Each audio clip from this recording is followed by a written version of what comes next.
what have we done? As already indicated, on the new plants, we're going through teething problems. We need to fix that. We need to fix full load losses and trips. We need to fix long-term forced outages. The partial losses and boiler tubes.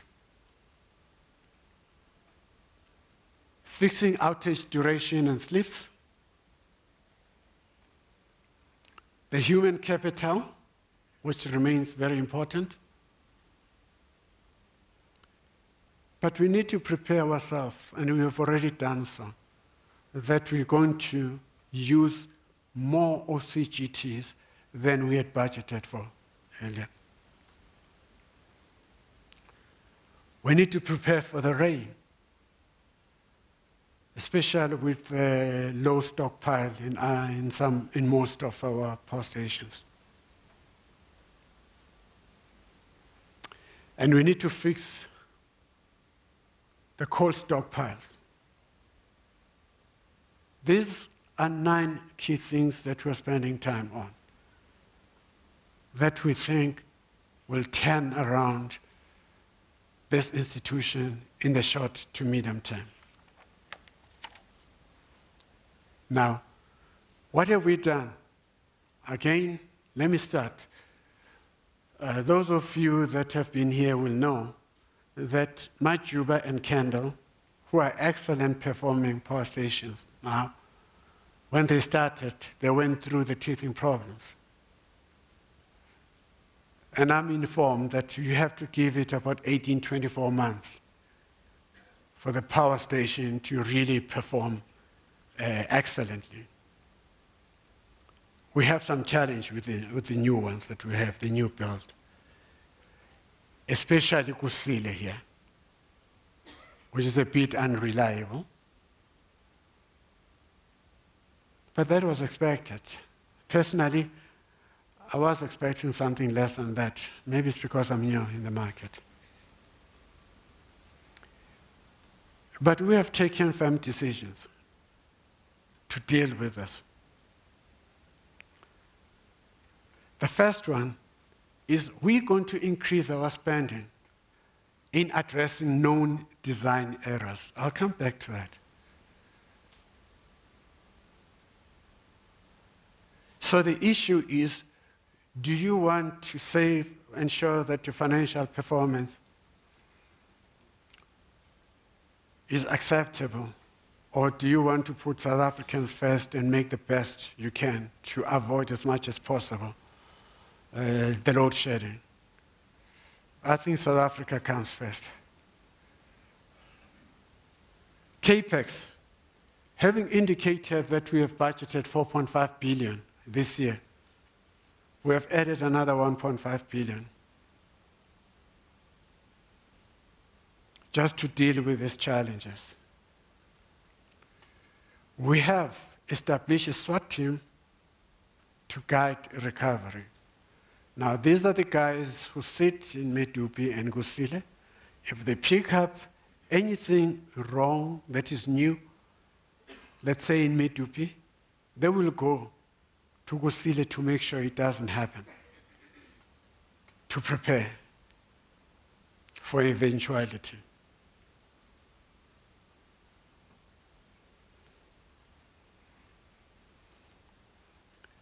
The second one is fixing the load losses and trips.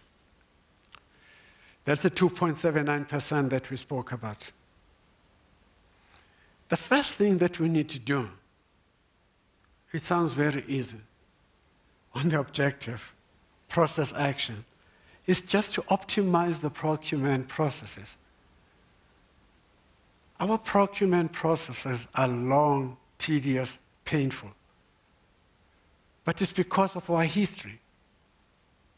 So when the power station manager wants to get something, he has to go through certain processes, committees, comes here to the head office, then we have to take it further up. It just time-consuming. We can make this move faster without compromising on our control systems. But another thing that we're going to do, and we have started, I keep saying we're going to do, we have started, is relinking. The relinking is ESKOM is centrally led. And that is, if you're a manager of a power station, we have control of the functional responsibilities. But when it comes to procurement, HR, finance issues, you need to come back to the head office and request whatever you need or what you want to buy. So this process reduces the powers of the power station managers. But importantly and thirdly, it reduces the accountability. Because if I go to you and say, why do you have this problem? And say, no, that is not mine. No, I'm responsible for this. So the relinking is to take back all the responsibilities, all the RPOs of a power station back to the power station manager. Then it becomes responsible. Then it becomes easy to decide, to know which head to chop if we continue to face problems of this sort. The second one is maintenance, online and offline. That is improving execution and effectiveness of maintenance. The MEA, Maintenance Effectiveness Assessments. We've not been strong in that field. Because if we were strong, we would have picked up some of these challenges, both for online and offline. And there are things that look very small, like the spares management optimization. How many? We have 40, huh? Yeah, what do you call them? 40, when you're talking about that, where we put the spares? Warehouse. We have 40, yeah? We actually have about 90 throughout the country, but yeah. we've got the 15 power stations at fossil fuel. Fossil fuel, yeah. We need to be advanced. We need to know which part is where. And we need to optimize that. That looks very small. But for an institution with about 800 billion assets, it becomes a hassle.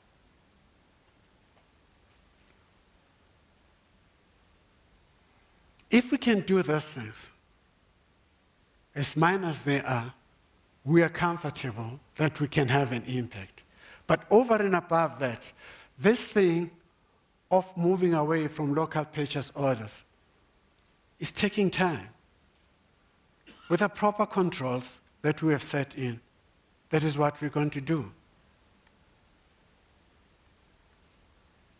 Now, fixing the units that are long-term forced outages. Of course, the first one is Letabo, which unfortunately happened on the 10th of October, a fatality there.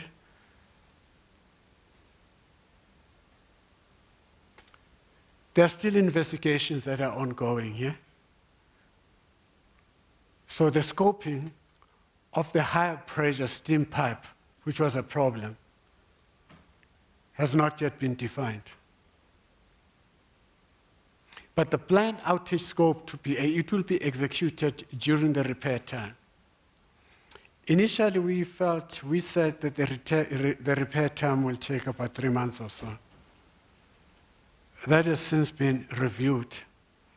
We are looking roughly at about 6 to 12 months. That is 600 megawatts. So we gave it a rate. It's going to take time. Duva Unit 4, another 6,000 megawatts. It was a turbine tripped on generator, stator earth fault. The duration was just too long, almost the whole year, because of major components that we needed. But we also are of the opinion, as the management, all of us, as the management of ESKOM, that it could have been done quicker. Well, now it's done. It's got a green.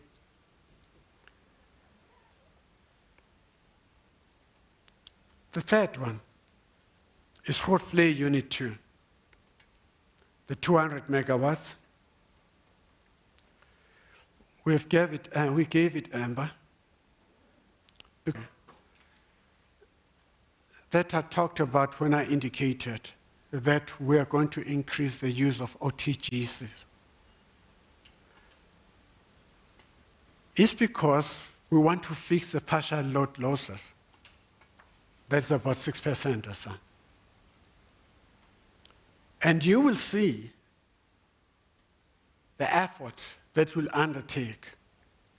And that is, we're going to have between September 2018 and December 2019, we'll have dealt with 59 outages.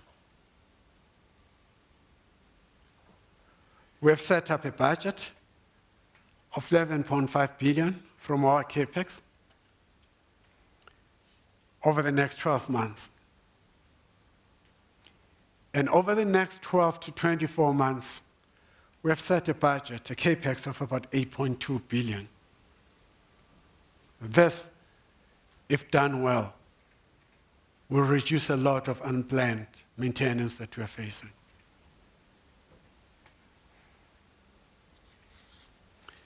We felt, because we've been trying to understand what exactly are we fixing. And we thought it's important that you understand on your side, where are these problems that contribute 50% on partial load losses.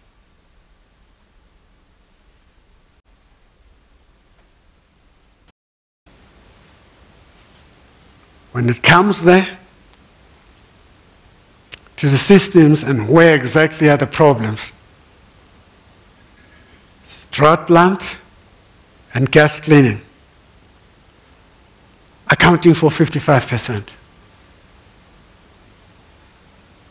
If we can focus on this, pay particular attention on this, not that others are not important,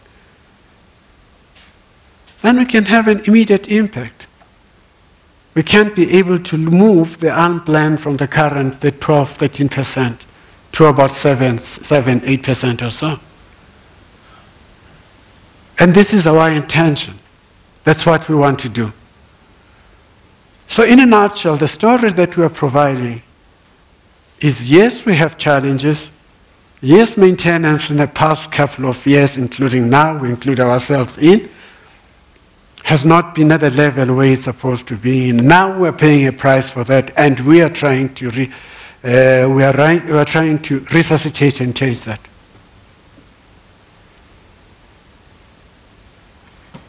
Now, the fifth fixing is outage duration and sleeps. You might remember that we said it contributes 1.5%. We are in the process of establishing an outage team per power station. And that's important, not people that will be parked in a corner somewhere that move around, but per power station will have an outage team. And this outage team will be doing, with special resources, of course, at each station, upfront loading and planning, outage readiness, and execution quality. But we'll be working with our own subsidiary, Rotec, And we have agreed that we need to improve the outage performance of ROTEC, especially in 4 areas: enabling contracts, personnel skills, spares management, and quality. The spend on OPEX and CAPEX sometimes take time. Sometimes we, as a bureaucratic institution, we have to sign a form, it goes to another committee, another committee, another committee, another committee. We need to speed this. We need it to be available as soon as possible so that we can get into the problem as soon as possible.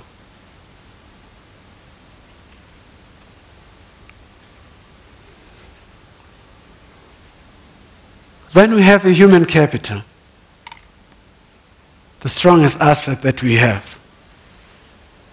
I'm not going to talk at a high level what we're going to do, but I'll concentrate on key decisions affecting the people that will take us out from where we are. Most of the power stations have acting power station managers. That has to stop. We are appointing power station managers. And remember that it's not just the appointment of power station managers, but we'll also give them the power to run the business and be accountable. But what is important, which is not going to be achieved in a short term, but in the medium term, we are hoping so, probably by next year, is that each and every power station manager should run its own P&L, profit and loss. That is how you run business. That's what needs to be done. But for you to do so, you should have a full control of the whole scope of the business. We spoke about relinking. That we're going to do. But there is internal recruitment plan that's been initiated because we have different skills scattered around South Africa. That is 279 people that will be moving by January to different business units depending on their skills and where they are needed. We don't have to go outside in some of the decisions that we are making. We just have to, you have to think smartly and execute as soon as possible.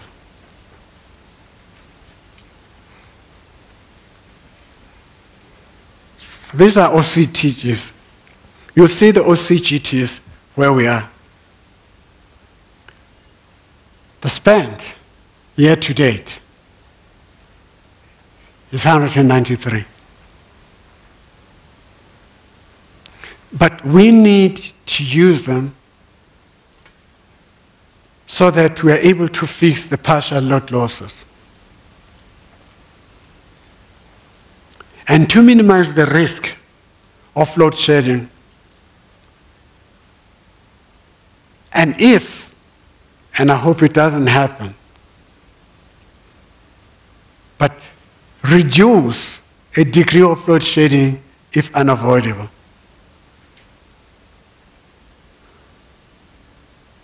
We have set a new budget. We're looking at about 750 to $1 billion to deal with this. This budget does not include the use of OCGTs to deal with the risk of the rain. You will see how we have used it previously. And you'll see that June was a big challenge.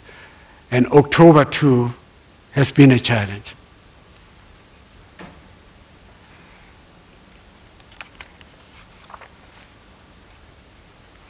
We need to prepare for the rain. It is easier to prepare for the rain when your stockpiles are sufficient for you to deal with it. But we have gone to each and every power station, even those 5 that have less than 10 days. And we wanted to ascertain as to how we can deal with the challenge they are facing. And the system, or what we have planned, the strategic stockpile decision has been decided in each and every one, so that each and every one of them, at minimum, have 3 days strategic stockpile should it rain for 3 days. You know, those that have more days, they will be able to manage. But those that have less, it is important that we do so. But it's not about just having those stockpiles, but it's a procedure as to how and when it should be used. The fuel oil. We need adequate fuel oil stocks, and we are doing that as we are talking now, for combustion to support when coal is wet. That's a backup, and that's what we're doing. The OCTGs, we have already spoken about the budget. If and when it's needed, we're going to spend money. And diesel supply are short.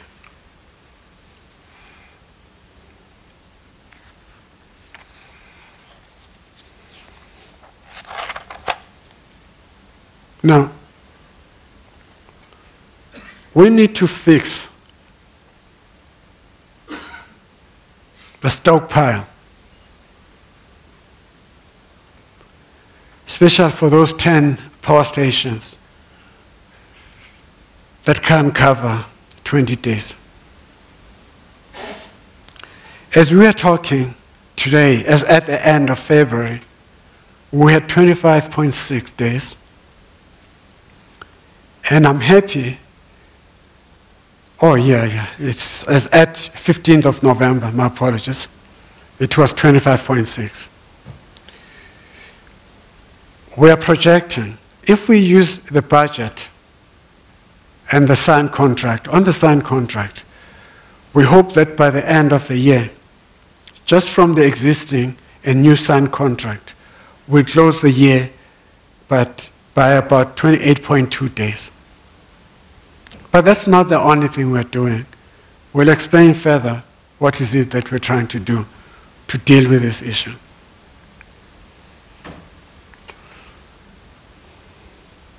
And we are hoping and expected, holding all other things constant, also the initiatives that we are now undertaking. It's expected that we will reach the required level between September 2019 and February 2020. But we can move quicker, and we'll explain what are we planning. Well, this lists those stations that are impacted.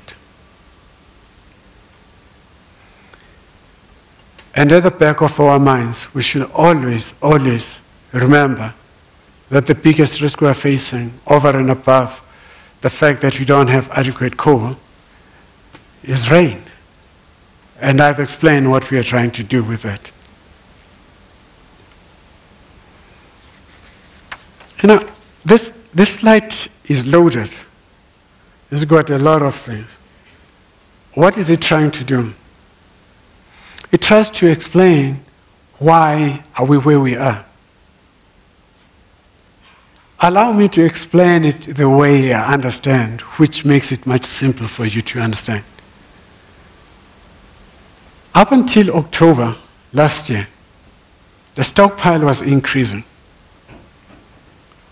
We had 42 days stockpile, but by November, it started decreasing. The question is why? Well, we needed to deal with those inflated Tegeta numbers. That's the first thing. But the second thing is that Tegeta company that was supposed to supply 400 tons, those were reduced to 200. So you begin to see by November, the stockpiles start decreasing. And of course, management made the right decision. They then went to the National Treasury and they request an urgent stock procurement approval. But because of the state of affairs at ESKOM at that time, National Treasury had questions, corporate governance issues. It didn't come immediately. The new board was appointed on the 20th of January, and thereafter by February, National Treasury approved that special or agent stock procurement. We started the process. But Tegeta businesses, all three of them in February, went to the business rescue. And amidst that environment, as we are facing those challenges, the truth is that the suppliers that we had contracted could not supply the required coal.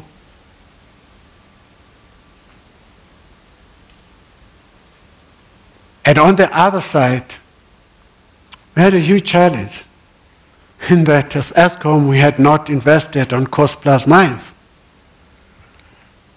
So the supply from cost-plus mines decreased by about 6 million. Now, the process of procuring coal at minimum takes about a year. You have to go to Treasury, you have to go through the committees, need approval, you have to go back to the board.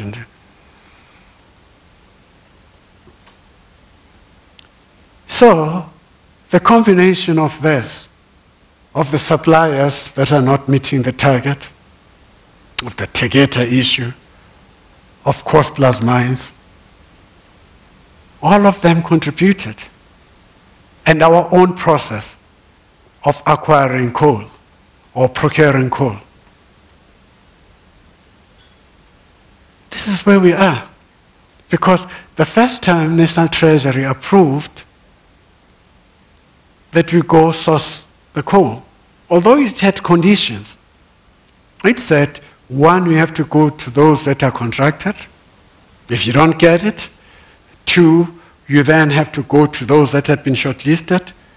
And if you don't get it, open it up in the market. That's a long process. And we are competing against the global market now. And if the global market puts a price of coal at about $110 per ton, and we are negotiating for 350, 400 or so,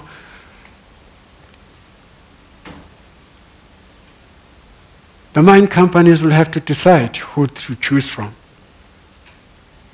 So that is why I was highlighting that the current problems that we are facing, while they're inherent in nature, but we ourselves, in one way or the other, have contributed to some of the challenges.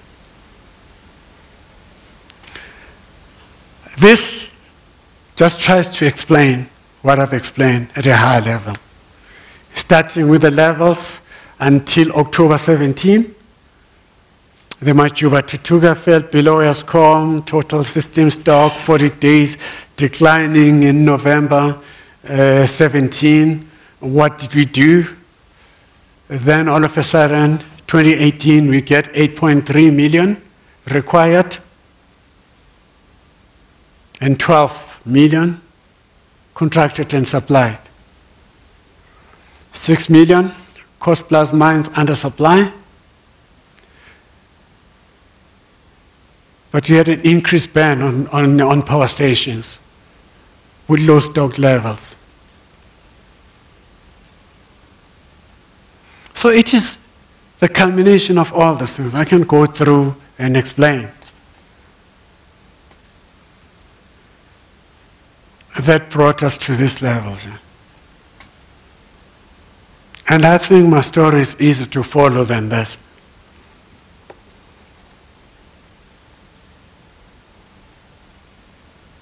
But there's also another challenge. that there's limited investment in opening new mines. So when the global market is doing so well, and we are negotiating at about 30%, 40% of what they're getting in the market, and there's no new investment coming in, we are bound to have challenges. We realize that we need to engage with the mining companies, coal companies differently. It should not just be about business, where I write a letter, we need 1 million, do you have 2 million tons we want to buy. We need a direct... Okay, you're watching ESKOM CEO Pakam. And to some we need to apologize, because some of the decisions that we made spoiled the relationship. And we have done so. And we have seen those that were saying they're not willing to engage with us anymore because of loss of trust coming back. Not just coming back, reviewing their own price. Because at the end of the day, we're all South Africans, and what is good for ESKOM is good for South Africa, and is good for South Africans. So the situation will improve. But not now. It's going to take time. So, what have we done since we've been here? Yes, we have signed 22 new coal contracts. That gives you 15.8 million tons. The total contracted volume is 73 million.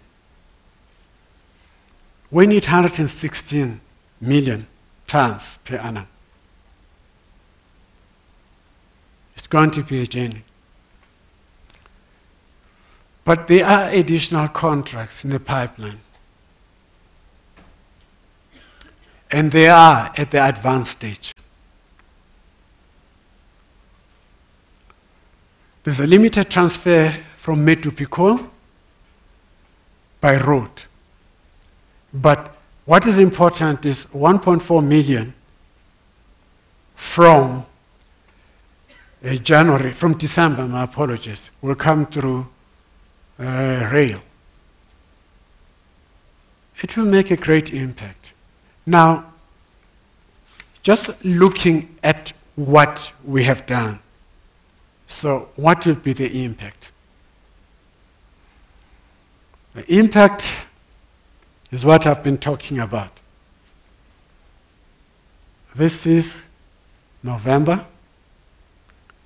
Then it started coming down up until it touched 24 days, 3. Now we've picked up to 25.6. If we do the things that I've listed, we'll close the year on 28 days, 28.2. And by March 20, will be 51 days. But we felt there are things that can be done that can have an immediate impact. So what did we do? We fast-tracked the recovery. We went to the National Treasury. We requested that we be allowed to buy that 4 million immediate supply. And I'm happy to say out of this 4 million, we have secured about 1.1. I think within a short space of time. How many weeks? Yeah. We're already on 1.1. We are confident that we'll achieve this. If we acquire this 4 million, it changes the scope. Because all of a sudden, we don't move through here, but you move through here. And by the end of this financial year, we'll have covered 36 days.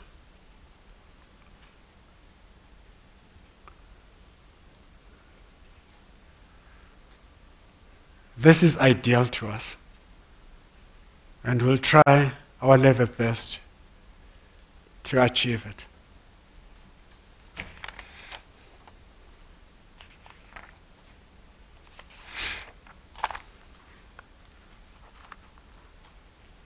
Now, I sometimes spend my time in the office, and the chief operating officer has to go out there and deal with these issues. That's ops. He has to make sure that we have sufficient coal. He has to deal with the leaks. He has to ensure that we enhance our generation. So the conclusion, because it's him who will be there, we thought it prudent that he just conclude on the about 2 or 3 slides that are remaining. Thank you, Jim. Thanks. Good morning. Good morning. Just a little bit on the, can you hear me? Good enough. We went to, because of the situation that we have that's facing us on the coal challenge, we went and we developed a long-term coal strategy. So we spent quite a lot of quality time on that. So we developed a strategy. We took it to EXCO as well as to our board. And some of the important issues that we will be focusing on to ensure long-term coal sustainability are the following. So we will extend our existing cost-plus contracts. So there will be negotiations to extend those. We are in the process now of setting aside some capex to invest again in cost-plus mines, to ensure that sustainability, where we have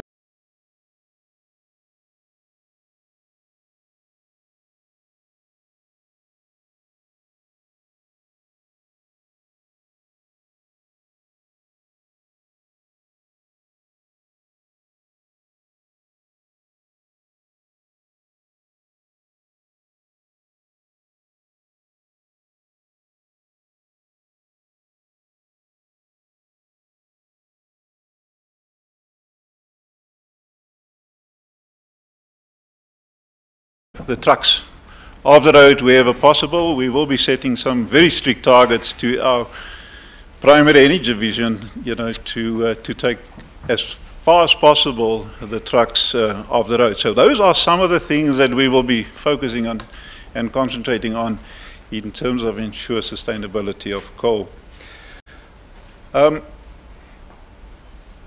The Chief has spoken quite a lot about this 9-point recovery plan that we have developed, but more importantly, we have developed, but we're in the process of implementing that. So in my office, myself specifically, I'm focusing a lot on this recovery plan, and we'll be tracking that, and in my next slide, I will demonstrate to you in more detail. However, to get to the 75% energy availability factor and above, we set ourselves 5 key objectives to be achieved in the next 1 year. So the intention is, and we will definitely work extremely hard to achieve these. So the objectives we set ourselves is, number 1, is to have a robust emergency procurement process. To wait a year to place contracts is in the environment that we are now is not desirable. So we've putting a lot of emphasis together with our procurement colleagues to put this robust process in place, which will then obviously procure coal as well as specifically for maintenance as well. It's no use you take a few months just to get spares. So we're really looking on how to do it ethically, obviously, and get the spares in our warehouses. The Chief has spoken about some of our units, Duva 4, Kriel 2, Grootfontein 2, as well as Letaba 5, to get those units back as soon as possible. Is really to have a dedicated team that will track the delivery of those units that is out at this point in time. Then the issue of the full load losses, we have these unnecessary and unplanned trips. To understand why, I believe we'll deal with that successfully in that maintenance plan that was given to you, that we intend to have at least 59 maintenance schedule in the year that is coming. So it's to deal with that issue, and then obviously to deal with the issue of the partial load losses.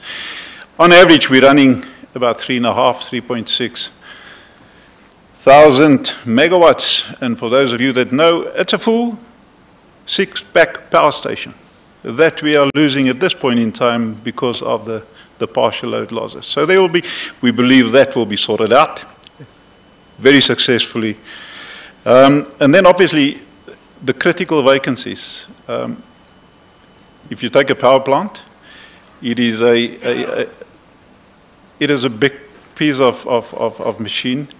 It is, so we need people that is very skilled, very dedicated. So we have a leadership team for each and every power station that is really dedicated to deliver the megawatts that we require them to deliver and to make that positive impact on the economy. So that is a big focus for us, together with my colleague from HR.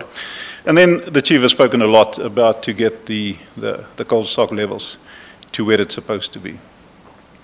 I think I'd like to end then just to give you this plan that we have, based on all the things that we've talked about today. If you look at the green line, that's obviously what we'd like to achieve. So that is, all our plans are in place and it's working perfect. But as we know, we're not in a perfect world, and problems will happen. So we aim in between. Obviously, our target is for the green line, but we are trying absolutely not to go past the red line. So we want to achieve a performance between the red and the green line. So that tells you we still foresee in the next few months that we'll have a deterioration on our EAF for all the reasons that we've given you.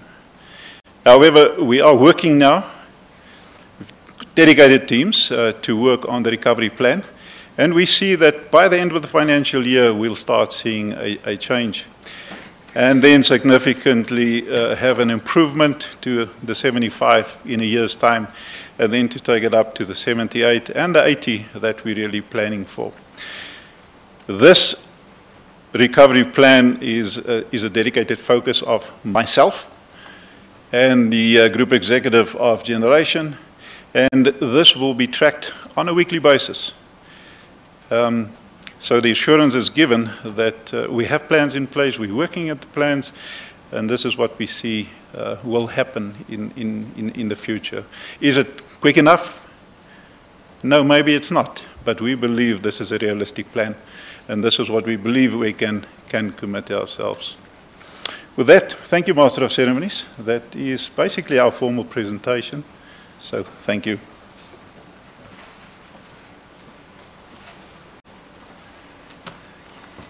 Of course, ladies and gentlemen, now you will have Kuluk to come up to deal with the questions and answers. But just quickly to introduce to you our executives that are going to assist in responding to questions. You have John Oberholzer, who is our Chief Operating Officer. That was a way of introducing him here, and he just came into the fire and assisting our Chief Executive Officer. It has been tough for both of them the whole year here. So, and we have Willie Majola there, and then Andrew Etzinger, and then Dan Mashiko. Sitting down, it's will also assist in answering questions. We have Mongesi Ntsokolo. Those are the guys that are going to answer questions. Of course, maybe from day to day, if we have had questions about persons, because we spoke a lot about human resources and appointment, Elsie Pule is here too, to come, and of course, majestically walking in, ladies and gentlemen, at the question time. Welcome, Skonati. Hands for him, ladies and gentlemen. You just come for questions. You can't question, you don't know the presentation. How are you going to ask questions? Oh, you had it, yes. Ladies and gentlemen, Kulu, please, over to you. Thank you so much, Mr. Chair. So we will start with maybe the password for the Wi-Fi for those who are using it. The username is media, small letters, and the same for password. Is it password? Yeah, password. Password and username, same word, which is media, small letters. So yeah, it's your opportunity, ladies and gentlemen, to get clarity or to maybe even comment. You never know. Yeah, let's start with, I'll start here with Charlotte at the front, and then I'll take Roger, and then I'll take 4 questions at a go. So if I'm not taking you now, it's going to be the next round. So Charlotte, Roger, Terence, and then I'll also do Amina. So those will be the first ones to start with, and then we'll do the other rounds. So let's start with Charlotte. It's Charlotte Matthews from Mining MX. Are you going to insist on 51% black ownership from your coal mine suppliers? And secondly, what happened to those plans that were mentioned several years ago about converting your OCGT stations to cheaper dual cycle or gas-fired? Thank you so much, Charlotte. Just behind you, Roger. Good morning. It's Roger Lilly from EE Publishers. I've got some questions from my colleague Chris Yelland, who sends his apologies. He can't be here. He's had a death in the family.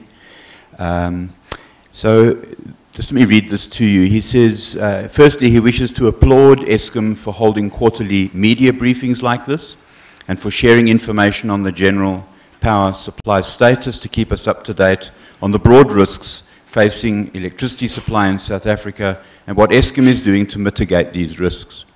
However, he has repeatedly raised the issue of the completely inadequate data provided by ESKOM on an ongoing basis in between media briefings such as these. Sadly, formal communications and requests to ESKOM in this regard are being ignored, and he would therefore like to raise the matter publicly. To its credit, and after being removed, having removed public viewing by Brian Molefe and Matshela Koko, the new ESKOM management team has reinstated the clunky old weekly generation system status reports on its website. However, this has been done in a way that makes the information almost inaccessible to all but the most determined of analysts. The information system, as well as the actual data provided, is outdated, limited, and woefully inadequate, lacking in transparency and detail, and completely out of step with international best practice. He therefore suggests the following 3 steps. Can an EAF data be made in a more granular detail, for example, by each power station and for each unit within the power station? Can it show the split between planned capacity load factor and unplanned capacity load factors for the whole fleet, and also in a more granular detail? And also, can the base megawatt be used in the above metrics, which is particularly relevant these days as new generation units come into service and old units retire from service into cold reserve? Thank you very much. Thank you, Roger, and thank you so much for raising those questions, because I also wanted to ask, if possible at all, maybe just to limit yourself to 3 questions at a go. We'll have more rounds. The executives are here for at least an hour, so you'll have more than enough time to answer to ask all your questions. Terence? Yes, in terms of the plans outlined, in terms of your diesel spend rising to around R1 billion this year, if you compare that to what NERSA has approved for the year, can you tell us what the gap would be? Similarly, with the coal procurement plans, what the gap would be, and how you plan to recoup the R1 billion that you now plan to spend on diesel this year. What is the gap there between that level of expenditure and what was approved by the regulator for this year? And similarly, could you do a similar analysis for the coal spend, given that you're going to be spending more on coal probably than what was approved, and how you plan to recoup that? Secondly, on the power station management recruitment, how many power station managers are currently acting, and how many do you have to convert into permanent, and what time frame are you looking at for that? And when will these power stations managers have this full power that you're talking about? And what are the mitigating actions that you're putting in place, given the history of corruption, but particularly in the procurement space? What are you doing specifically to mitigate the risk of this more decentralized procurement power? Thirdly, on the coal, the 4 million tons, what is the average cost per ton of that 4 million tons versus that more gradual build-up cost per ton? So you had a very steep build-up with the 4 million tons versus this more gradual build-up to the stock levels. What is the gap differential, and how will you pay for that? And how will you treat these 3 days of strategic stock differently from the rest of the stock? How will they be treated? How will they be safeguarded from the rains versus your normal stock treatment?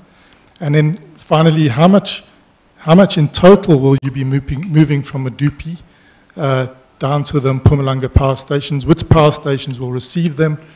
And what is the breakdown between road and rail? Thank you, Terence. Amina? Amina Akram, SABC, the business desk. Very quickly, I just have about 3 questions or 2. Just give us an update on the allegations of the kickbacks regarding the coal supply. And then just be realistic to us in terms of how much coal is underground, or your estimated number. Like, are we done? Are you looking at alternatives? And then basically, I just want clarity so that our listeners and our viewers can understand this. Are you saying to the South African citizens that there will be blackouts during the festive season? Thank you, Amina. Mr. Hadebe and your team, if you can answer from where you are, because the information I got from the camera people is that it's better so that they can strain their cameras that side. Mr. Hadebe? My colleagues will take some of them. I will start with the ones coming from Charlotte. Are we going to insist on 51%? Let me give a story, you know.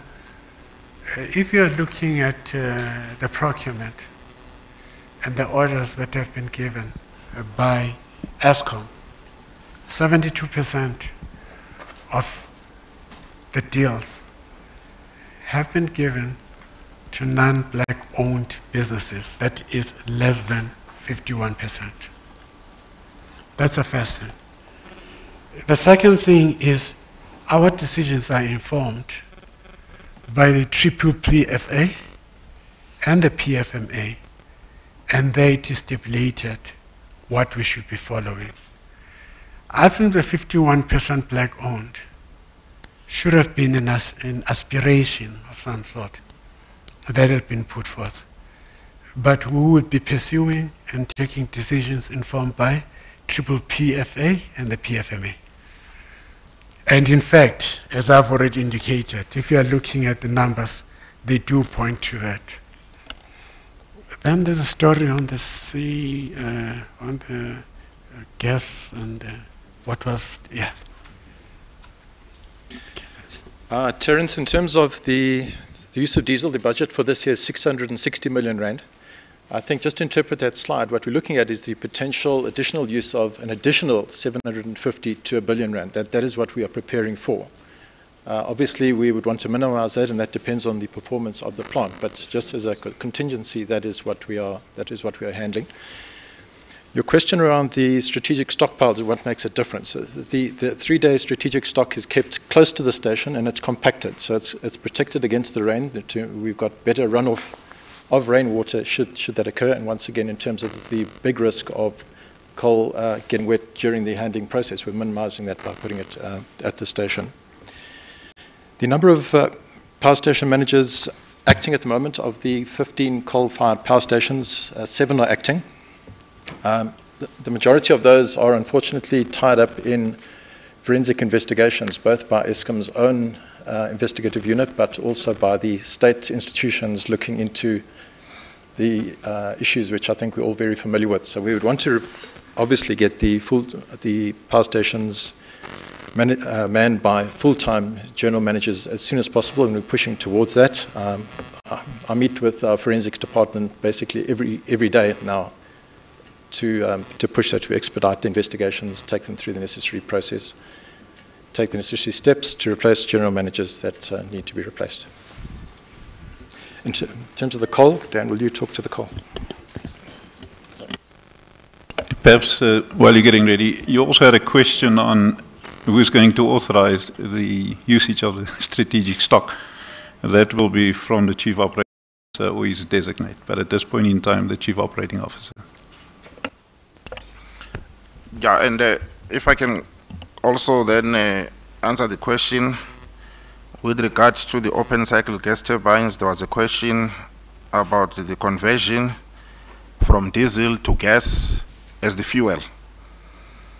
Well, in order to do the conversion, obviously, there is a portion that requires an outage of the OCGT, and there's also a portion that does not require an outage.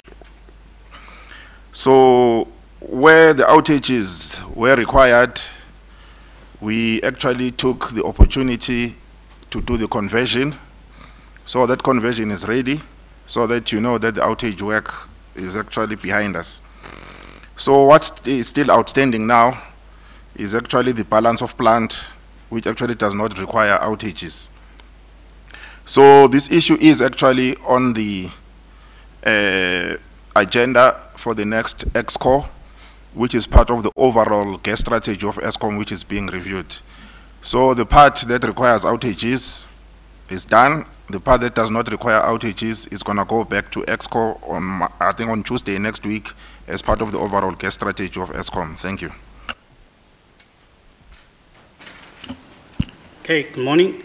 Let me start with the 4 million tons of urgent coal procurement. As mentioned by the GCE, we've only secured 1.1 million tons, and that 1.1 million tons is coming through existing contracts and at existing prices.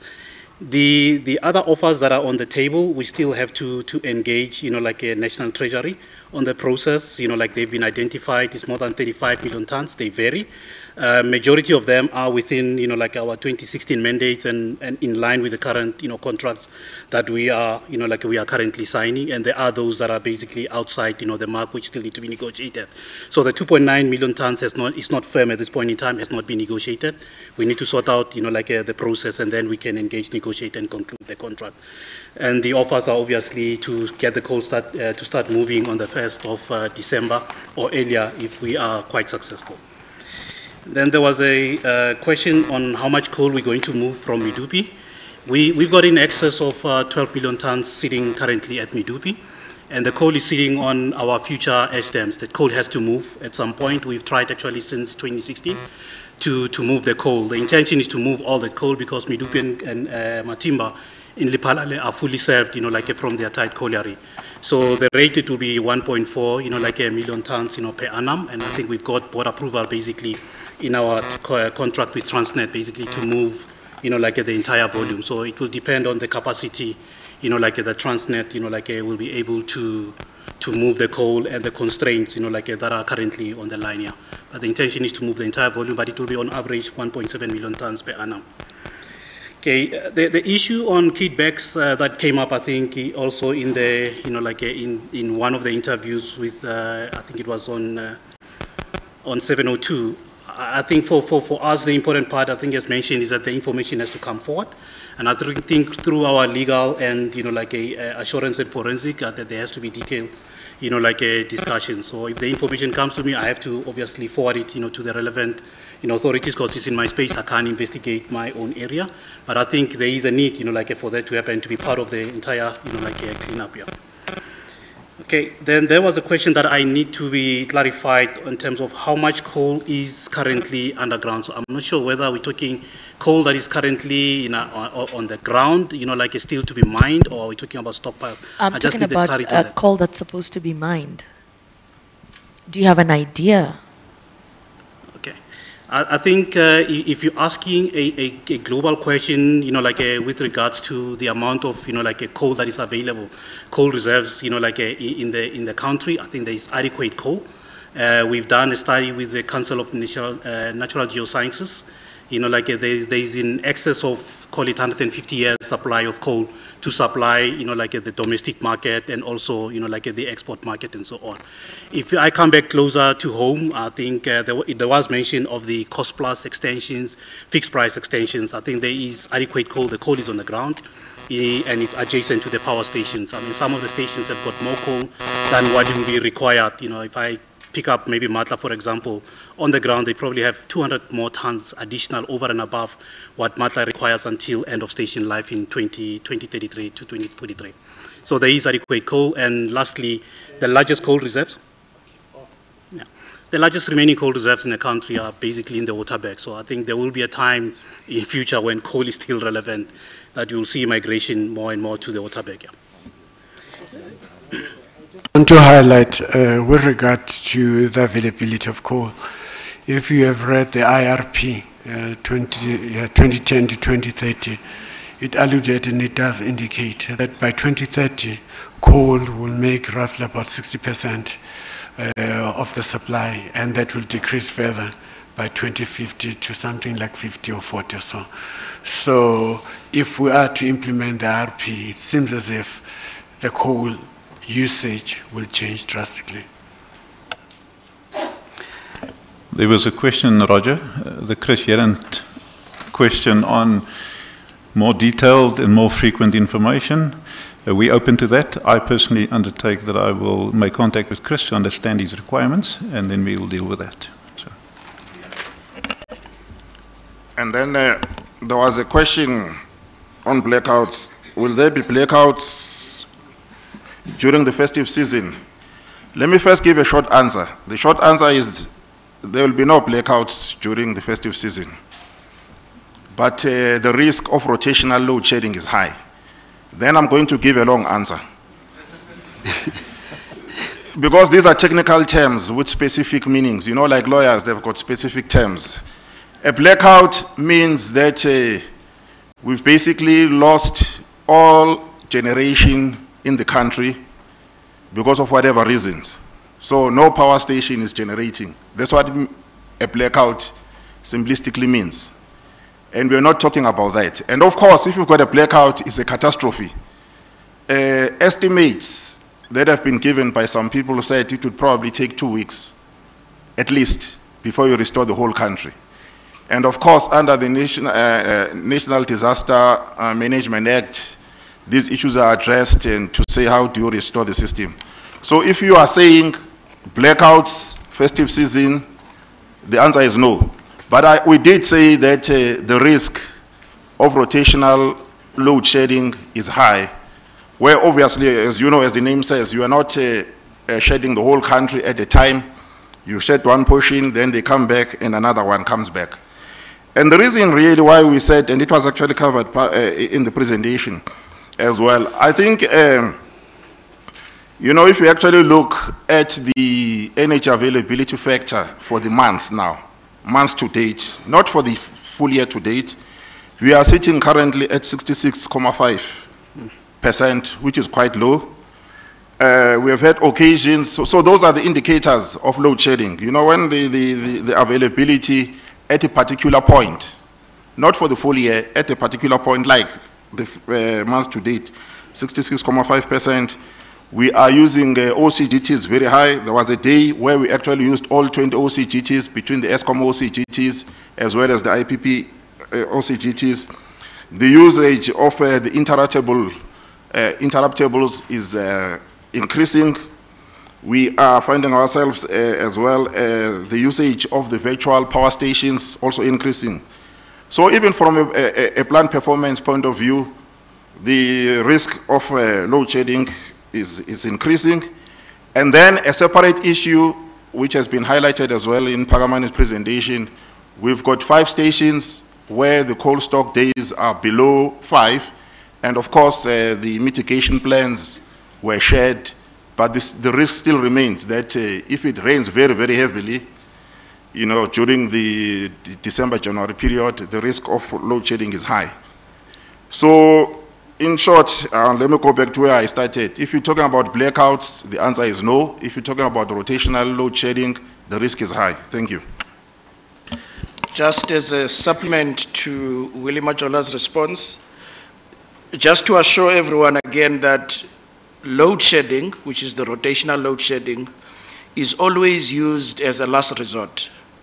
After all our economical solutions have been deployed, those will be interruptibility of customers, where our contracts allows us to interrupt certain customers. Those would be after we've used demand side reduction, where we pay certain customers to actually reduce their load during peaks or during constrained periods. And those will also be after we've used all our diesel generation, which is more expensive than our traditional generation. The point I'm making is we first look at all possible options to avoid interrupting customers, because our mandate as ESKOM is to satisfy the demand of the customers. So it's always after everything has been evaluated, and then we end up with a load shedding. And lastly, we do this in consultation with all our customers.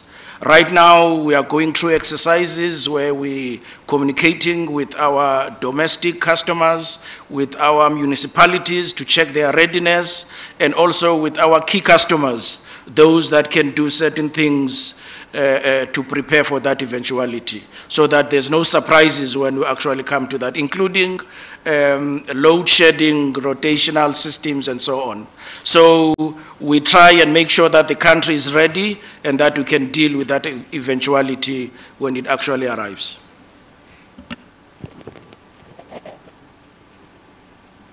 I think there was a question on relinking. This is something that we still have to finalize with the trade unions, and it's important that we highlight that.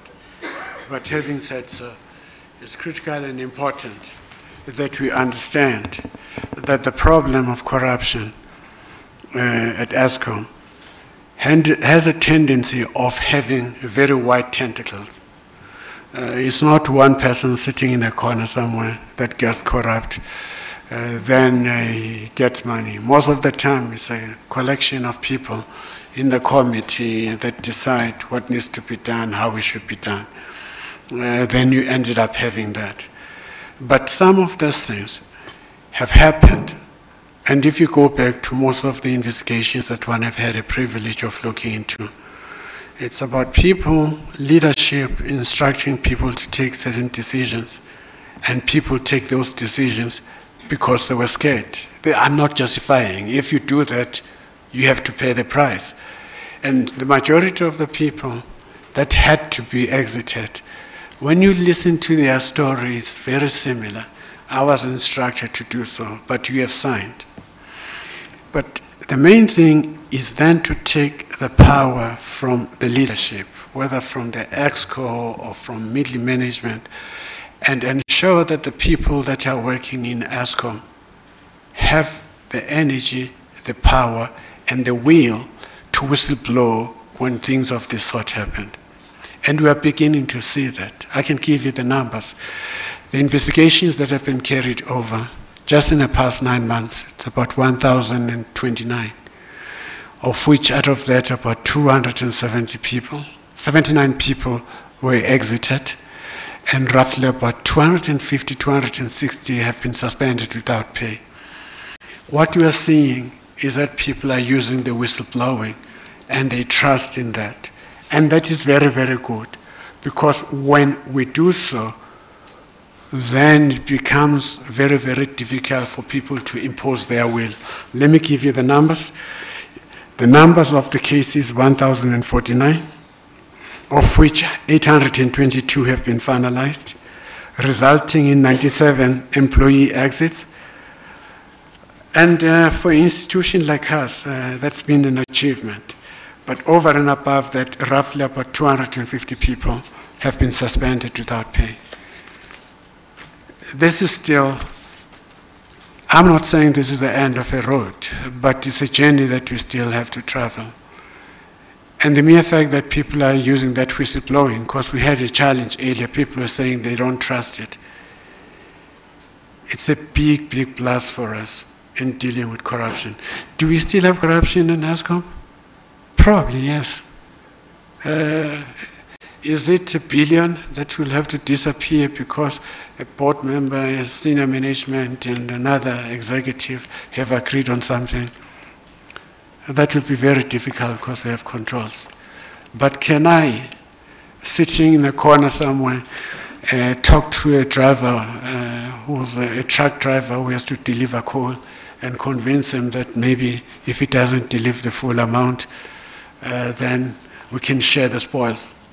I think that is still happening, but we are tightening the controls. So when we begin to talk about this relinking, the idea of relinking that we have to finalize with the trade unions, it is based on the assumption that the control systems around it are so powerful, so strong, that it makes it very difficult for people to create a network, the tentacles that will be able to succeed. But yes, we still have corruption. Yes, when you read some of the reports that we are getting, we do get the stories that are disappointing. And we learn along the way how we tighten the controls over and over again. At some stage, for the 8,000 people, we want to be a normal entity where corruption is so rare, so few, that if it happens, everyone in the company knows about it. We haven't reached that stage, but we have reached a stage where the corporate governance has been enhanced and improved. And in fact, we have a good story to tell. If you had read the report that was written by Fitch, which highlighted, that moved us from negative watch because we're supposed to be downgraded. And it said, yes, there are quite a number of things that have happened, but it highlighted two main things why we had to move from that negative watch. It had highlighted the improving corporate governance, and it highlighted the improving liquidity. And it felt that then we can retain the BB- rating that we're having. So we are progressing. Then this proposed move is a step in the right direction. Accountability is important because if there's corruption at a power station, then the head of the power station or the manager of the power station should take full accountability. Can't transfer it to anyone else. Thank you. We are progressing. We'll take another round. This time around, I'm going to go this way. Angela, if you don't mind, I'll start with Sikonati and then come this way. So I'll do Sikonati, and then I'll take Angelo, and then I'll take Ted Blom at the back, and then I'll take Alex. I'll stop here for now, and then we will take another round. Sikonati.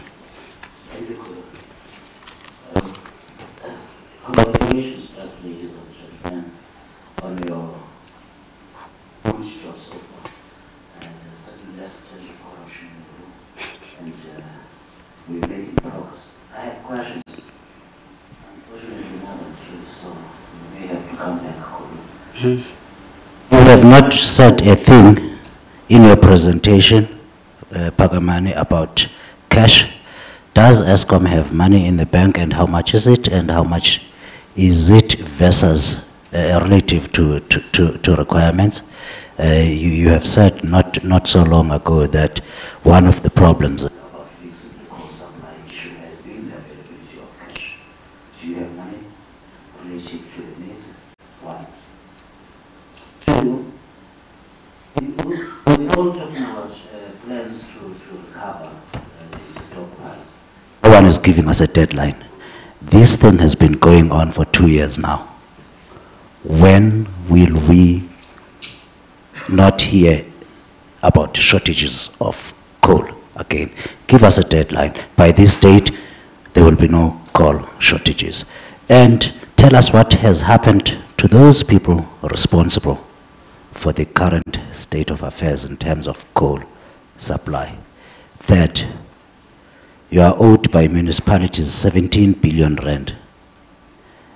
We all know that is a political question, but you are here to technically manage the company. Are you getting what are you doing to recover the 17 billion rand? Don't tell me about the threats that ESKOM has been making for years and not actually cutting off the people that have not been paying. When are we getting the money in from those municipalities that are not paying for coal? Fourth question. What caused that blast at the Medupi power station? The blast about a month ago, there was an explosion. Litau. At Litau, yes. There was also another accident at Kusile, am I correct? There was an explosion there too. How did that affect the build of the station? And yes, Jan? The fire. Yes. How did that, what happened there? And how did the damage affect the progress on the building of the power station? While we are at it, please give us the cost update for the new build program. I have quite a few more, but we'll hold it here for now. Thank you. Angela? It's Angelo Coppola from China Global Television. CEO, at the beginning of your presentation, you talked about allocating 1.5 billion more capex to the 4.5 allocated to address what you called known design errors at new builds. When did these errors come to light? Why are you acting on them now? And does this announcement have anything to do with the suspension you've just announced of Mr. Masangu? Thank you, Angelo. At the back, take it to, Ted? Morning. My first question relates to the EIF.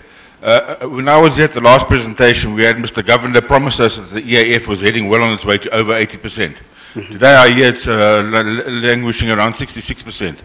It's one hell of a difference in my language. The second thing is we're now at the third coal crisis of this year, if I'm correct. And in my prognosis, this coal crisis is going to carry on until a new mine is built, or more mines, the 20 mines plus that Mr. Dharma's promised this country are built. I don't see any indication on your slides that any steps have been taken to commission new coal mines to sort out the coal fleet for the rest of their lives. And the third thing is, in the presentation, we had several billions tossed around, including the 1.6 to fix up design errors, but also more billions to improve the maintenance and reliability of the plant. You refer to them as capex.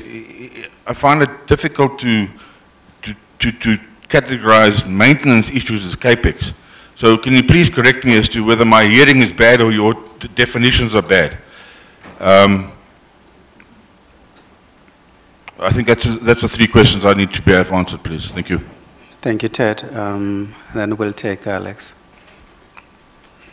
Hi, Alex Winning from Reuters News Agency. I just have a clarification where you said that you're urgently procuring 4 million tons of coal to return the coal stockpiles to the required level by the end of March. Are you referring to the 5 stations that have below 10, or are you referring to the 10 stations that have below 20 days of stock? And the second question is, you said that your long-term coal strategy had been revised so that you will prioritize long-term fixed-price contracts, and also that you will reinvest in cost-plus mines. Do you have an estimate for the investment that ESKOM plans in cost-plus mines over, any reasonable time frame? Have you done some calculations? Thank you. Thank you, Alex. We will take those ones, I see.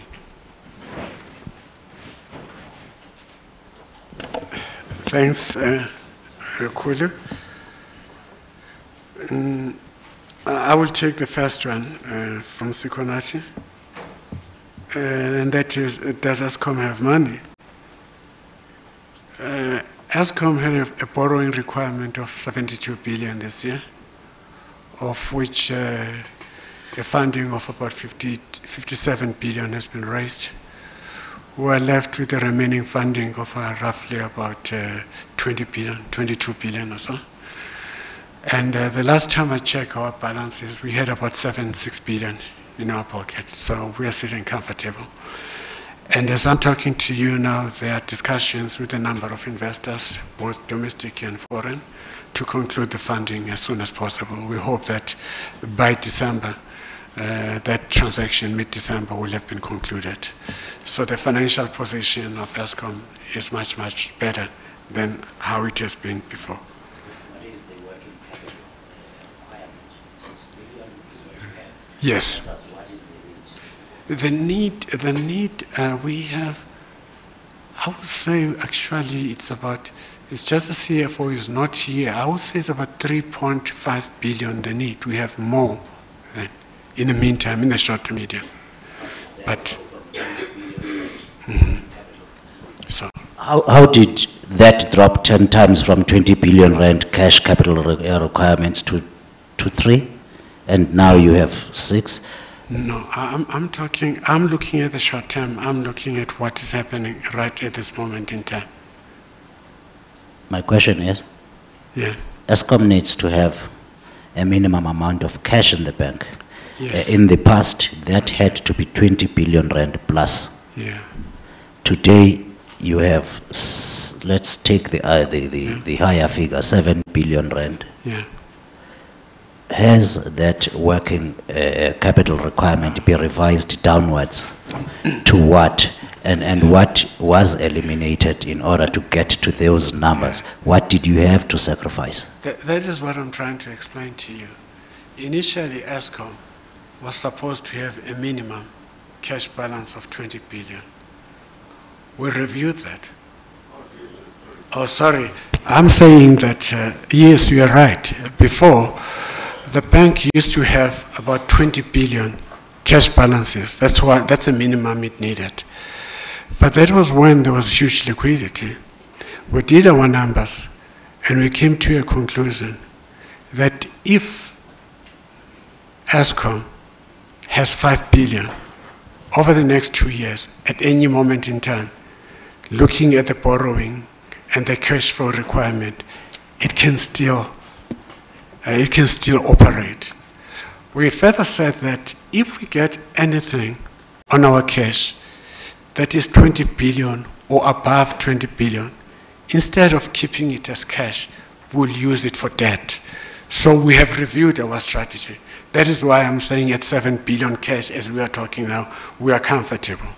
But as we move forth, as I've already indicated, that there's still a need for 20 billion by the last quarter of the financial year. So we are covered. How much do you pay in cash per month? Wow, the CFO is, I think, yeah, oh yeah, yeah. I can't give necessarily the specifics, but I think to give assurance.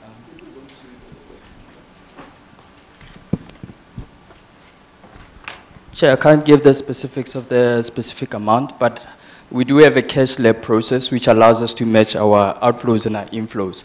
So the reason why the CE is saying we've reviewed it, it's because on that basis, so on a month-to-month basis and even more frequently within our treasury team, they're able to actually continuously look at the inflows versus the outflows. Thanks.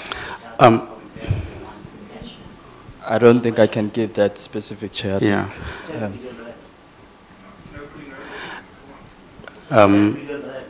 Through, yeah, see, and Huma, maybe, I don't know, maybe after the session you could have a separate chat with Sikwanati just to clarify some of those questions. Yeah. All right. We'll provide the answers. We'll talk to the cash people, the finance people. Apologies. Why is there no financial people in the room? Because he was supposed to come, and unfortunately there's something that turned up where ESKOM should be in, and the CFO had to go there. He was coming here. So there's no CFO, there's no treasurer? And ESKOM burns cash at a rate of 10 billion rand a month. So, Konati, could I answer your question later? I'm not having the answers now because the people that will have answered will respond. You don't have But the we chief promise. financial officer, you don't have the treasurer in the room. No, I'm saying, yes, I'm saying it's because of an agent event that took place that forced both of them not to attend. Because you must know by now that these two individuals attend all these meetings. So they needed to go there to deal with the issue, and unfortunately, yeah. And it turns out you don't have enough cash in the bank. No. Where are you getting that? I gave you the figures. I told you, the days of holding a cash of 20 billion, because it's very costly, are long gone. The liquidity in South African bond market has depreciated from the high of 16 trillion to a low of about 9 trillion or so. And thirdly, the willingness of investors to hold their bond, the cost that's why you are able to do so over a long term, has diminished, and the average bond in South Africa is 3 to 4 years. And for us, because we still are building credibility, our holding, at least now, has increased from the low of 2-3 months, has gone to about 12 months to 2 years. And that's an advantage. So if we are able to raise 2 billion, but over and above that, the money that's been coming from outside, from the DFIs, in fact, has had an average maturity of about 12-13 years. So we are covered. And in fact, let me extend and tell you that next year, our opening balances will start with about 34 billion, we'll start with 22 billion funding for the following year if we conclude the whole borrowing. The financial situation and environment of ESKOM, as we are talking now, is far better than the past 3-4 years or so. I don't understand why you think we are in financial trouble. No, I don't think so. I'm asking the question. Yeah. How much does ESKOM burn in cash per month? A year ago, that was 10 billion rand. No. You know what? We will need a burn of 20 that is left. I'll tell you, 7. Let me calculate. We'll need about 3 billion burn a month. I've just take your 20, the 20 billion that is remaining of funding plus the 7 that we have now. Then you calculate roughly how much do we need, because all this will cover the rest of the year. That's an answer. Yes. Now you want me to use the maths? Yeah, but that is what we have. Yeah. And you can calculate it, by the way. Yeah. Thank you so much. I was going to say, Sikonati, if you have any additional ones, maybe after this session we can have a little chat, and then we'll take it from there. Otherwise, I've been standing here, I might eat it. Sorry, Kula. I did the numbers. Okay. I told him what is left, what we have, and I calculated the months. That's the story he wanted. Okay. I think I've given you the answer. All right. Yeah. Okay. I will be dealing with some of your questions, if I may. Yes, we had the incident at Letabo 5, where we had between the boiler and the turbine one of the main steam pipes that ruptured.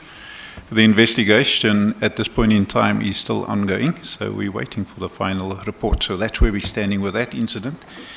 Then the question you asked at Kusile, where we had the fire.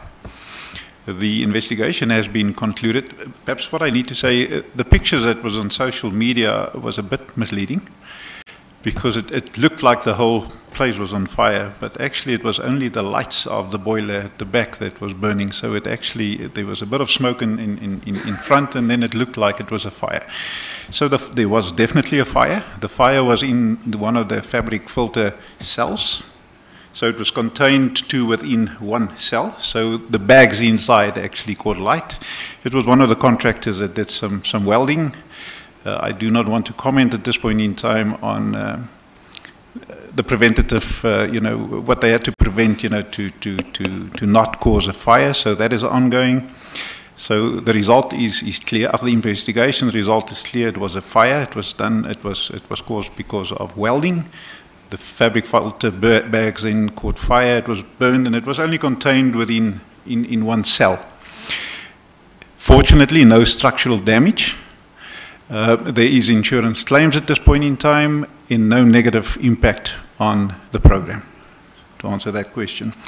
Then you had a question on the cost of what is the envisaged cost at this point in time, specifically Medupi and Kusile. Medupi, it is 135 billion. So that is what we envisage the final cost would be. However, we are in the process. We've got quite a lot of claims, so there's a lot of work that is currently taking place, and we still need to execute some capital work. But the estimate at this point in time, the best that we have and the most accurate we have is 135.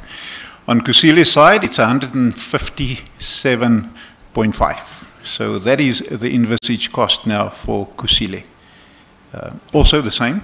Still a lot to be invested, spent on capital work. And there are quite a lot of claims as well. So, but this is the best accurate estimate that we have, 157.5 billion.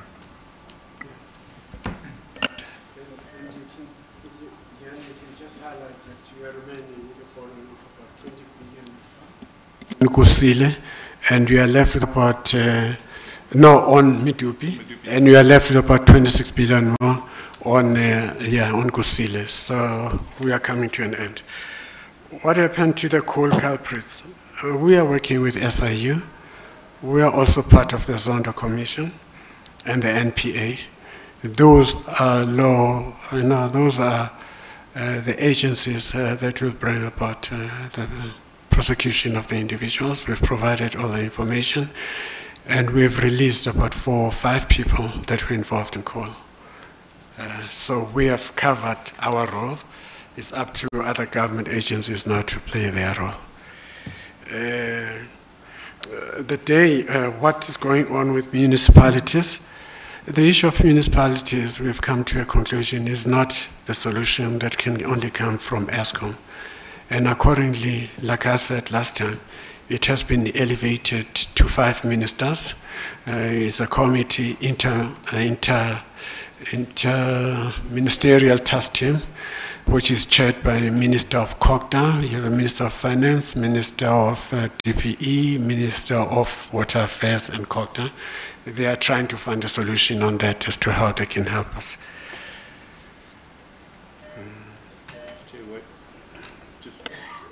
Sorry, just why you're getting rhetoric.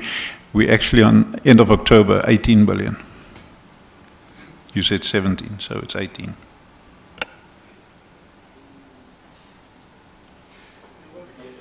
Angela, there was a 1.5 billion. Why am I acting on this? Could you elaborate?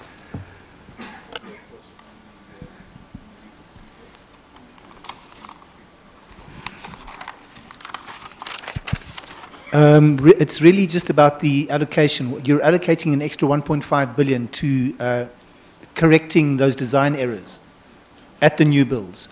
Why are you doing it now? And is it linked in any way to the suspension of Mr. Masengo? No, it's got nothing to do with that. This goes back to the issue of maintenance and what we need to do. We realized, we came to a conclusion that our own capex need to be increased if we are to meet the targets we were talking about now. Otherwise, we'll have been facing challenges. But it's got nothing to do with Mr. Masang. So these are design errors that you're correcting or maintenance? It is basically a combination of both. So when we started the program 10 years ago, for whatever reason, the designs were not 100% complete at the time. So those are some of the issues that we're picking up now and that we have to fix, which is an ESKOM issue. So this has nothing to do, this amount, with a contractor failure or whatever. So these were design errors and perhaps specifications not 100% finalized at the time that we started. So it is a combination of both. And I think that deals with Ted's issue. On CAPEX, it is not only CAPEX, it's a combination of CAPEX and OPEX. So you're 100% right, so there's nothing wrong with your eyesight. But again, Ted has to know that maintenance is not part of CAPEX, maintenance itself. It is part of OPEX. It's operating. You have it, you have energy, you have people. Those are the 3 main components of the OPEX.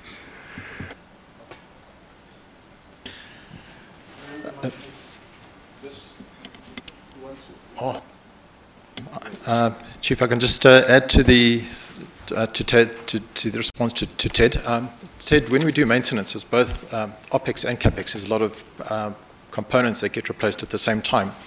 To give you an idea, for this year, the OPEX is 10.3 billion and the CAPEX is 7.4 billion. So it is a combination of both, and depending on which side of the finances you're looking at, obviously you'll pick up particular components as the Chief Exec has done. If I can talk about EAF, DEVA never promised 80%. I'm 100% sure of that. We have been saying that we'd be striving to get back to 80%, but that could take between 2 and 3 years. If my recollection is correct, the last system status briefing was around the middle of the year. And certainly when you look at the EAF going from the middle of the year to the end of the financial year, you actually expect it to come down on a cumulative basis once again, because you have a lot of plant out of service for plant maintenance. So given that where we were, I think when DEVA spoke at about 76%, if I recall, DEVA would never have said that we would be at 80% by the end of the year. But we can take it offline. I can look at the numbers with you. Just to add, we talked about the ideal. What will be ideal by 2021? And we said it will be 80-10-10. That is planned and unplanned. That doesn't try to justify that the mere fact that we are now below 75. But we'll make an effort, because we have 3 stages. At 75 is adequate, but anything below 75 is not adequate. And at 80 is ideal, you know. So we are sitting at 74.2 now on financial year, and we're below the 75 that is ideal, but we'll make an effort to go back to 75. Then, coal price. Oh, yeah, then Ted, you did talk about that coal price will continue to increase until new mines come to being. I think you're right. I think the basics of economics is that when you increase supply, the price will come down. But we cannot possibly be able to do that in the meantime. Henceforth, we have invested, I think we have put aside about 6.5 billion over the next 4 to 5 years on cost plus mines, because we have learned that the longer the term is, the better is the price. So that's what we've been trying to do. We are cognizant of the fact that the impact will not happen next year, but it will take 2 or 3 years. But that 6 billion will have a far better return than us continuing to sign short-term contracts because they're expensive. Chair, if I can maybe chip in a bit, is that there was also a study done, between the Minerals Council and Nedbank, I think in 2017, about overall investment, like in the mining space, and it showed that, from a resource perspective, South Africa is quite attractive from an ore-body perspective. However, from a policy part, with the MPDRA repeal and the mining charter that we're going to and fro, it created uncertainty where, investment were not coming, fast, forward. So the need for additional mines is still there, and ESKOM can't, like the Chief said, can't do it all by itself. Like the cost plus mines, certainly, I think we've taken a position on that. But there is still a need for additional mines. The study from Nedbank and Minerals Council talks about 20 billion rand in the coal mining space, investment that will come through in the next 4 years. And there's a potential if, a certainty is created, for an additional 50 billion rand, the 3 years cycle thereafter and so on. So certainly, there is that particular need so that, we can fulfill our consumption and the other consumption. Then there was a question about when do we recover. We've certainly displayed that our base plan says from September 2019 we start recovering. That is basically we will be at the level where stations start becoming, sitting at what we call expected level, which is far above alarm where we are. So it's from September 2019. However, we have now identified a need to deal with the extremely low levels now, where it makes us vulnerable to impact due to rain, to bring in the 4 million tons. So the question about the 4 million tons is not only to address the station below 10, it is to address all stations that are below minimum, so that by the end of March next year, all stations will be above minimum level at alarm level, and thereafter, like the rest of the current recovery plan. It's just to accelerate, like the recovery plan, so that we can get out of the woods with regards to extremely low stock levels. But is the minimum level, is that 10 days or is that 20 days? The minimum level, there's two. We've got an internal, let me explain, there's an internal part, which is different for station to stations, okay? The lowest in terms of the ESKOM, like a standard, is about 23 days. And then except for Komati station, because it's quite different. The grid code minimum level is 20 days. So the level we're talking about here in this case is to have all stations above, like a 23 days, like a cold stock level, yeah. Okay. All right, I think you're covered, including the investment part. It's the CE did mention it's about 6 billion or 6.5 billion. So again, if I just clarify, is that the amount that you've set aside to invest in the mines, or is that for buying coal from the mines? Is that sort of investment of capital, so investment in the mines itself? No, this is capital investment in the cost plus, in the 5 cost plus coal mines, yeah, based on the life of mine plans, yes. Okay. Yeah. Thank you so much. I think we're going to go for the last round now, unless maybe there are other serious pressing questions. So let me get an indication. I see Charlotte here. I see Sikonati. And from what I can see, then Terence. If you're all comfortable, I don't want to close any doors for anyone. I don't want you to Idibala. That will be the 3 that we'll take, and then that will be the end of it. We'll start with Charlotte. Just a quick question. What's your definition of long-term contract? Are we talking 20 years or 30 years? Thank you, Charlotte. Let's take Sikonati. Pagamani, when are you laying charges of corruption and theft against McKinsey? McKinsey for the theft of 1.6 billion rand, which they returned 1 billion later. When are you laying the charges? Thank you, Sikonati. Terence? Just in terms of your message to the President with a $100 billion investment drive and the role that electricity plays in, or secure electricity plays in galvanizing such investment, what are you telling the President at the moment, given that some of these investments are going to start taking place if we believe the 290 billion that was announced in the next year, and some of those are very energy intensive investments. What is your message to the President? And also, if you were to just go right back to the beginning of your presentation, you said some of this is inherent and some are mistakes that we've made. If you could pinpoint what is the main mistake that the current executive team has made that you would highlight over this period to maybe have made the situation worse than it should have been. Thanks. Thank you, Terence. CE?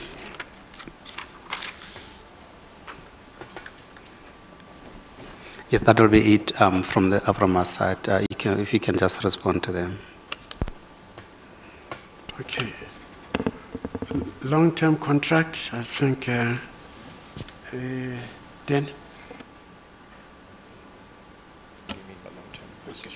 Yeah, thanks. Okay. In our space, when we talk long-term, it's the historical 40-year contract, which I think in common, like reference is ultra long-term. But short-term, we talk normally between 0 to 3 years, and then, 3 to 6 years is what medium-term is.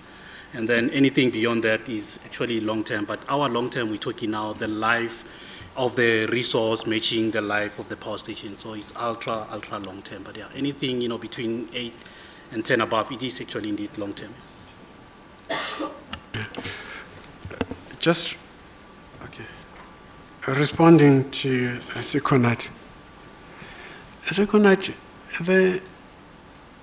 how these cases are being managed is different from the way you have managed yours, where you see a person stealing an apple, then you go to the police station and report. What these cases, what they've done now is to consolidate the institutions that have been corrupted with the forces or with the agencies that are seeking or investigating. So instead of going to the police station and report and doing all those things, I meet SIU almost every other week. And there's a long list of cases they are looking into. I don't have to go sometimes to report to the police because I'm kept informed about the development of what is happening on all the cases. I know that we have roughly about 14, 15 cases which have been opened, but most of the arrests that you will see coming in will be arrests that have been managed in that partnership kind of way. You have not answered my question with respect, sir. The people that steal apples always get arrested anyway, and they always get arrested and dealt with. The people that steal billions never get arrested. My question is, when are you laying charges of theft, fraud and corruption against Mackenzie? The question is when, and what are you waiting for? No, I don't have to wait for anything. If you are stealing an apple, you don't have the whole institution having a meeting with SIU every other week to discuss the developments and investigations of all these cases with NPA, and also over and above that talking to Zondo. It's a total different case altogether. We are working as one team, providing the information that we have, what is happening, and we are kept updated by the SIU.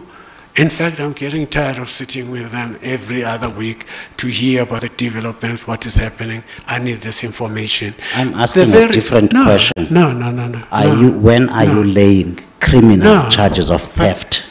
This is a particular, it's very different from whatever the SIU is investigating. I'm talking about a particular issue. Money was stolen and it was found in the account of Mackenzie and returned. When are you laying the charges of corruption and theft?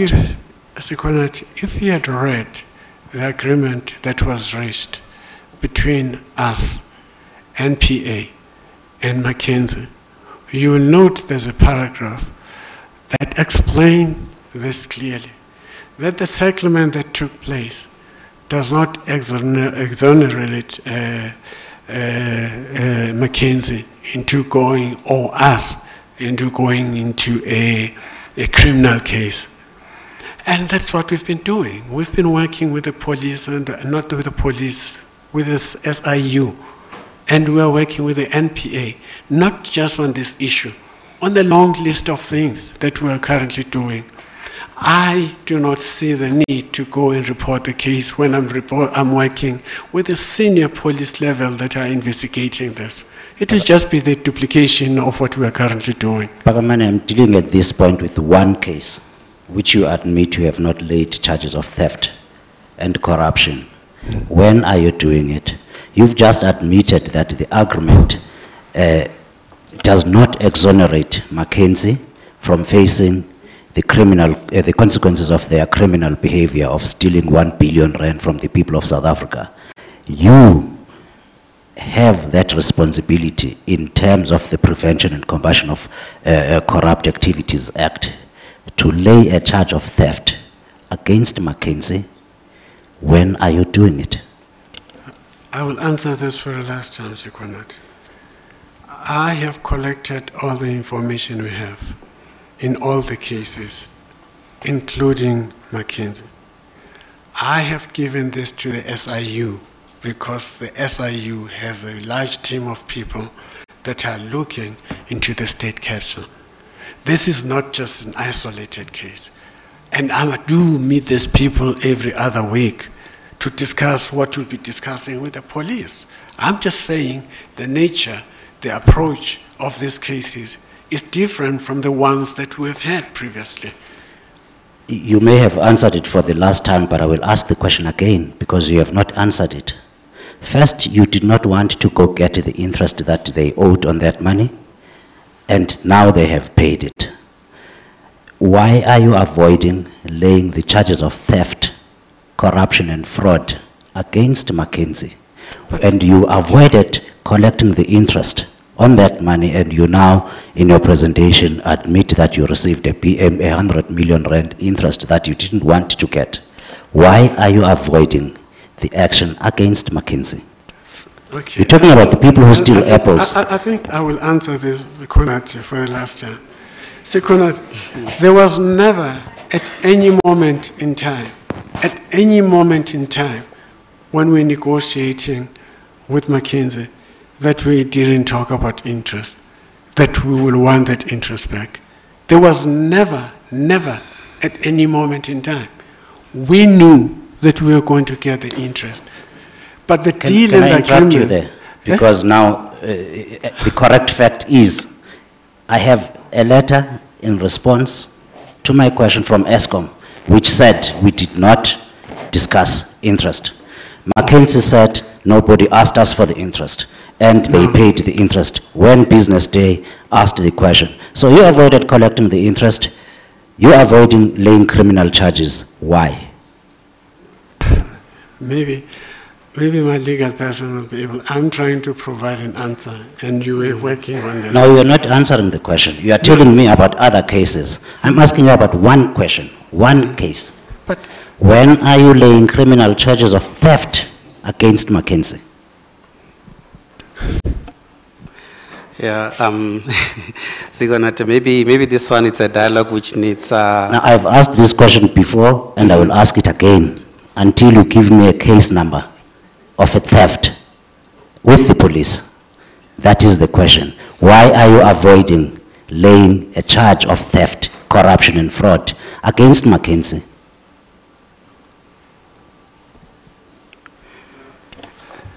I've given you the answer. No, you haven't. No, you don't want the to. The date is when. That's the question. When are you laying the charge? Give me the date, then that will be an answer.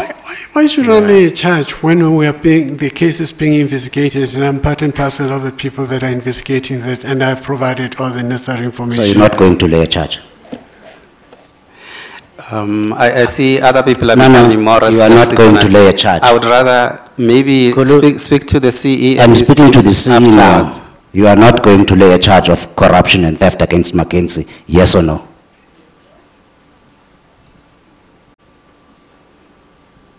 Let me answer this question for the last time.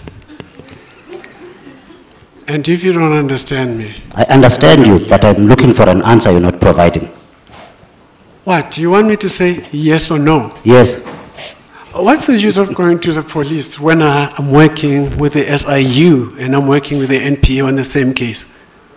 And these are the people who will conclude on the case. Please give me a case number.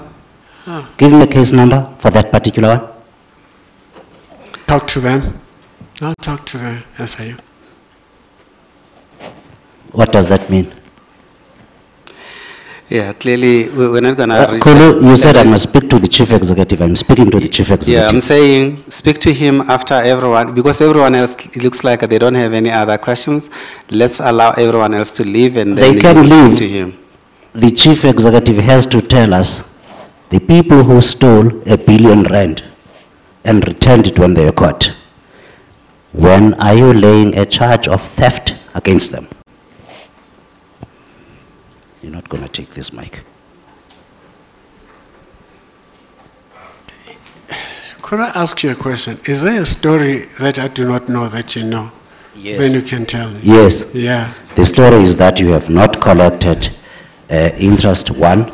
The second story is that you are refusing to lay a charge of theft against a company, a multinational company, that admitted to have stolen, not necessarily in so many words, but by repaying the money and paying the interest you did not claim. When are you laying a charge of theft against McKinsey? Please. There is a charge in the United States of America. Why is there no charge in South Africa? All right, we're going to get Mr. Bartlett Hewu, our legal guru, to give you his side of the story. Oh, thank you. Firstly, it's not correct that we didn't want to recover interest from McKinsey.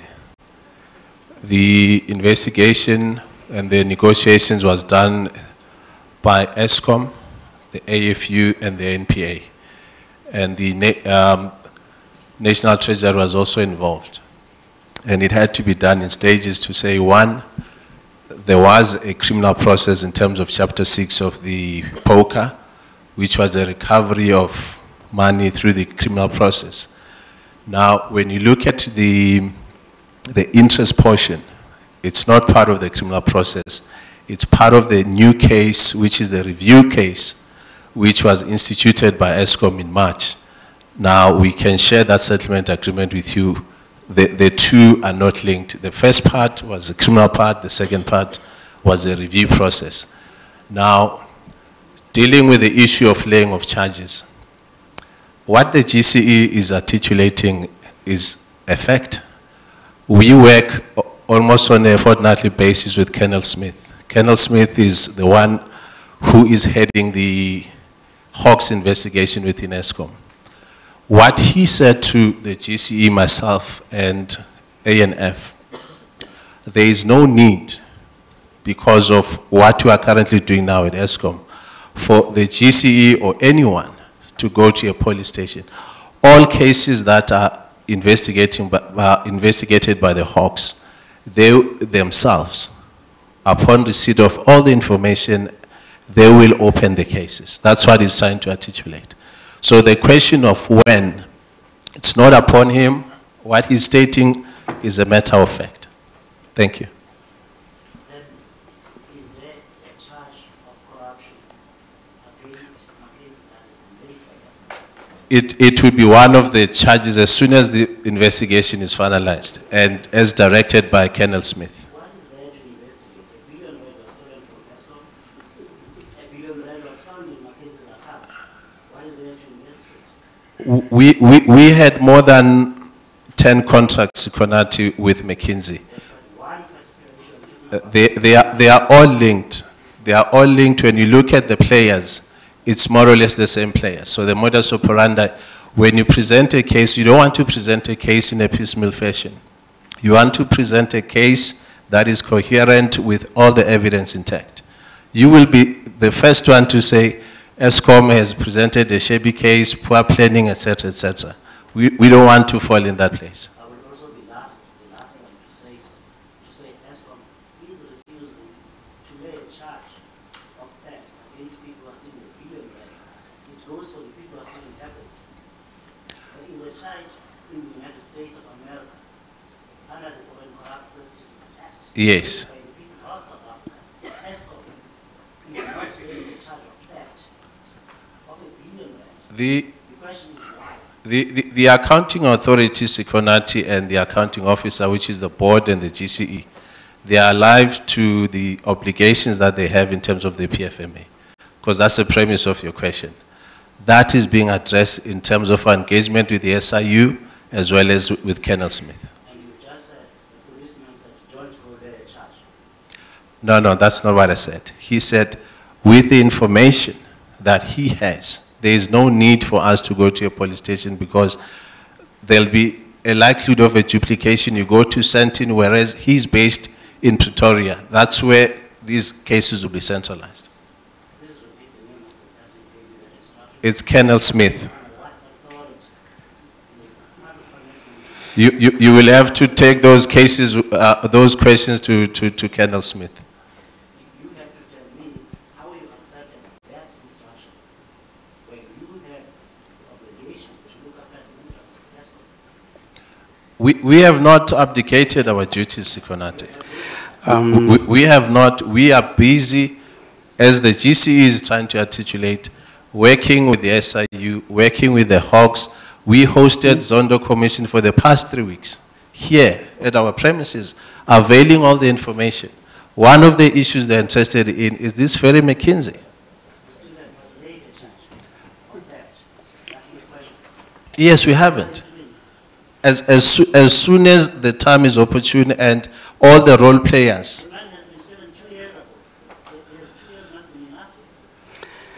Yeah, Sikonati. Kulu, I will end it here. Well, no, thank you so much. Sigonati, maybe after this session, man, you can have a chat with Mr. Heu and close this matter. As they say in his language, he closes the case. Okay, we have two more questions, I suppose, that needed to be answered besides, or maybe one more actually from Terence, I think. And then that will be the end of it.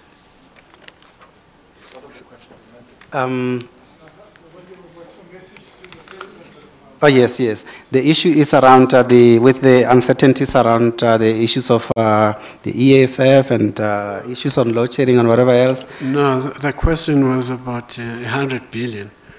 Yes, the investment. That the president is talking about. Yes. In fact, we have had a meeting, and the question was very simple. What projects do you have that we can look into that can be funded? We then had a discussion with them, and we identified quite a number of projects in generation and in distribution and a bit in transmission, because they're looking at capital on the CAPEX side of business that we can work together. That has since been sent to the President's team, and we are waiting the response from them. That is what we have done. We have followed through. In fact, it will help us a great deal because it will lessen the pressure on the borrowing and going outside to get the money. So we have played a role, and we have been part and parcel of a team that has been discussing the modalities, the opportunities that are there. And the mere fact that the issue of electricity has been prioritized in that area has made it much easier for us to give them what we project as a future plan for ESKOM, so that when they go and talk to investors, they can, amongst the list, amongst the pocket of options that are available for investors, they include those.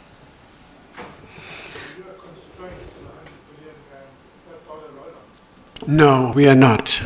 Remember, we have our own borrowing, but it will just be helpful if we also get money from outside, if we can get that money of 100 billion, but we'll continue borrowing. I think in the corporate plan, which is something we're trying to review now, if you had read the corporate plan of last year, this year, it did allude and indicate that the borrowing by ESKOM in the next 4 years will have increased to about 550 or so. This is something we're avoiding, and we are currently in discussion with government to see other options of trying to deal with that. So ESKOM will continue to have a need for borrowing as we move forward.